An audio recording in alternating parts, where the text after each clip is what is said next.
जिस दिन एक लड़के ने अदालत में अपना नाम आज़ाद, बाप का नाम स्वतंत्रता और पता जेल बताया, उसी दिन अंग्रेज़ी हुकूमत को अपने अंत की आहट सुनाई दी थी। उसने अदालत में कहा, मैं आज़ाद हूँ और आज़ाद ही मरूँगा।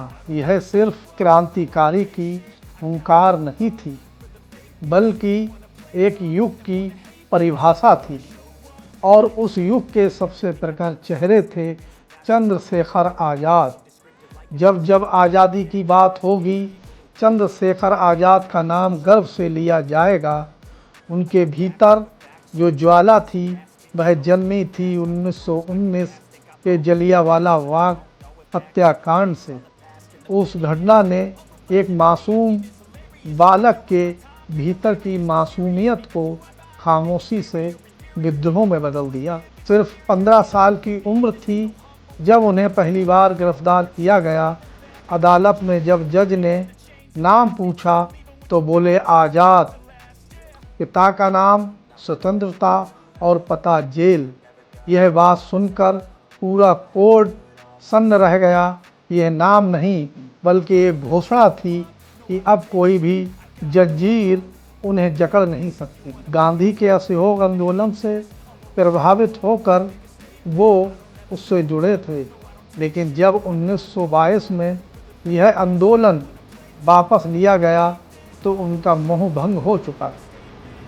मगर उन्होंने तय कर लिया, सिर्फ आंदोलन से कुछ नहीं होगा। अब ज़रूरत है सिर्फ क्रांति की, और क्रांति ही देश की आज़ादी का रास्ता है।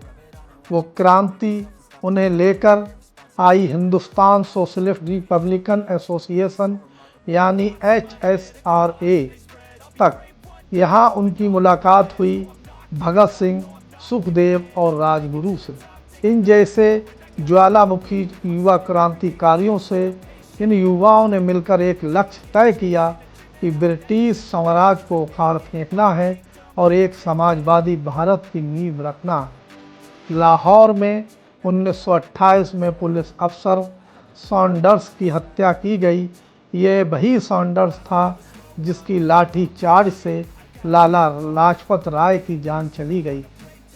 चंद्रशेखर आज़ाद के संगठन ने ऐलान किया कि लाला जी की मौत का बदला ले लिया गया है। इसके बाद आया सेंट्रल असेंबली बम कांड। भगत सिंह और बटुकेश्वर दत्त ने बम फेंका, लेकिन किसी को नुकसान नहीं पहुंचाया।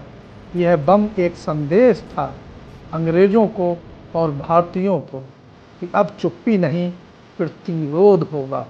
और फिर आया 27 फरवरी 1931। इलाहाबाद के अल्फ्रेड पार्क में अंग्रेज़ों ने चंद्रशेखर आज़ाद को चारों तरफ से घेर लिया। मुकाबला हुआ, गोलियां चली। उन्होंने अंत तक लड़ाई लड़ी, लेकिन जब अंतिम गोली बची तो उन्होंने उसे खुद पर चला दी, क्योंकि उन्होंने वादा किया था कि मैं आज़ाद हूँ और आज़ाद ही मरूँगा। और उन्होंने अपना वादा निभाया। ऐसे और अनसुने स्वतंत्रता सेनानियों और भारत निर्माताओं की कहानियाँ जानने के लिए द जस्टिस हिंदी को सब्सक्राइब करें, क्योंकि इतिहास को जानना भविष्य को बदलना।